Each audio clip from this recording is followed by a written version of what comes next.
ছাত্র জনতার অভ্যুত্থানের মুখে পদত্যাগ করে দেশ ছাড়তে বাধ্য হন শেখ হাসিনা। আর এই ক্ষমতাচ্যুতের পেছনে মার্কিন যুক্তরাষ্ট্রের হাত রয়েছে বলে দাবি করেছেন বাংলাদেশের সাবেক প্রধানমন্ত্রী। রোববার ভারতীয় সংবাদ মাধ্যম দ্য ইকোনমিক টাইমস এক প্রতিবেদনে এই খবর জানিয়েছে। প্রতিবেদনে বলা হয়, শেখ হাসিনা দাবি করেছেন মার্কিন যুক্তরাষ্ট্রের হাতে সেন্ট মার্টিন দ্বীপ তুলে না দেয়ায় তাকে ক্ষমতাচ্যুত করা হয়েছে। শেখ হাসিনা বলেছেন, আমি পদত্যাগ করেছি যাতে আমার দেশে লাশের মিছিল দেখতে না হয়। শিক্ষার্থীদের লাশের উপর দিয়ে তারা ক্ষমতায় আসতে চেয়েছিল, কিন্তু আমি তা হতে দেইনি। তার আগেই প্রধানমন্ত্রীর পদ থেকে পদত্যাগ করেছি।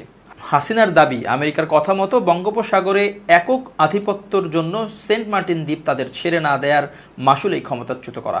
বাংলাদেশিদের সতর্ক করে দেশের সাবেক এই প্রধানমন্ত্রী বলেন, তাদের উপর যেন মৌলবাদীরা ভর না করে। তিনি বলেন, আওয়ামী লীগের অনেক নেতাকে হত্যা করা হয়েছে, কর্মীদের হয়রানি করা হচ্ছে ও তাদের বাড়িঘর ভাঙচুর করে জ্বালিয়ে দেওয়ার খবর পেয়ে আমার হৃদয় কেঁদে উঠছে। মহান আল্লাহর রহমতে আমি শীঘ্রই দেশে ফিরব।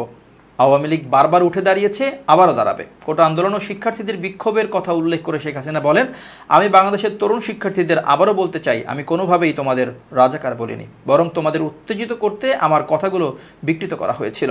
সেদিনের পুরো ভিডিওটি আবারও দেখার জন্য অনুরোধ করছি। ষড়যন্ত্রকারীরা সুযোগ নিয়েছে ও দেশকে অস্থিতিশীল করতে আপনাদের ব্যবহার করেছে। শেখ হাসিনা বর্তমানে ভারতের হিন্দন বিমান ঘাঁটির কাছাকাছি একটি গোপন আস্তানায় অবস্থান করছেন।